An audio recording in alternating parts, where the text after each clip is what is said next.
Well, through my life, my family has always supported me doing artwork. My mom and dad, when I was very little, would send me to art classes. And then as I got older, I always took art classes at school, outside of school. And then I applied to Art Center in Pasadena, California, and I got in for college. I went to Art Center and I got my BFA in illustration. And when I graduated, I had a studio in the Bay Area in Berkeley, and I did a lot of freelance work for about 7 years, and then I started working at Pixar.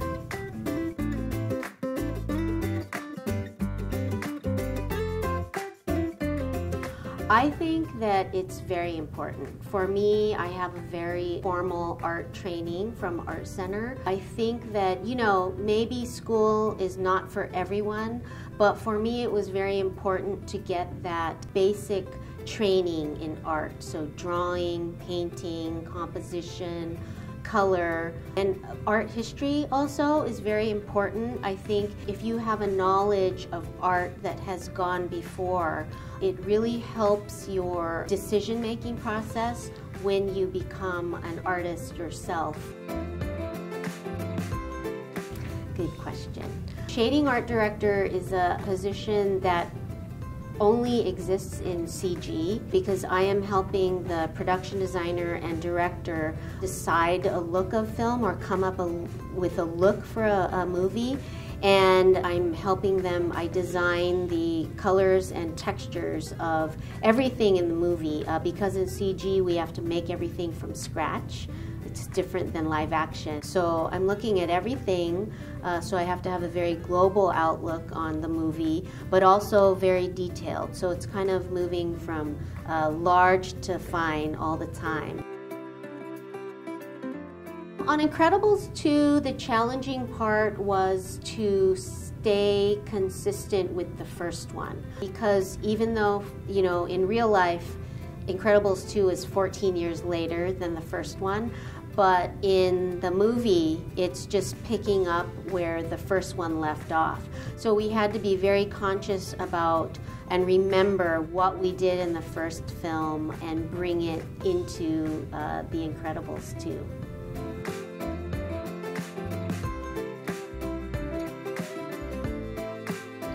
Because technology has become so much more sophisticated now, much easier to make things, build things, and put things into the computer. Everything looks much more cohesive now, where before, you know, 14 years ago, everything looked very isolated by itself.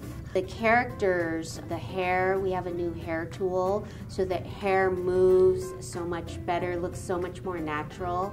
The clothes, now we have such a talented team now to make garments in the computer. My favorite part, I think, was designing the costumes, because I also got a costume designer credit on this movie, and it was really fun to design the costumes for the family and for Elastigirl, E, and a new character, Evelyn. To be able to design costumes for so many strong female characters, to me, was very rewarding. And you know, these kinds of opportunities don't come around so often, but I'm looking forward to hopefully more strong female characters and being able to work on movies that have them.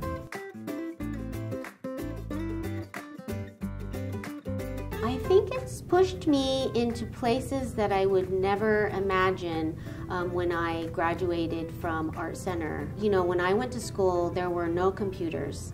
I didn't have a computer. I didn't know how to work on a computer. I trained very traditionally, so with paint and pencils and crayon, just very traditional. The computer, CG, really, as a tool, it has expanded my breadth of an artist, I think. I feel that embracing new technology has helped me grow as an artist. So I would encourage, I know that all you guys, the younger generation, know how to use iPads and computers from when you're really small, but I would encourage artists never to be afraid of new technology. I think that it's just another tool, and it can always push you into areas that you never would expect that you would go.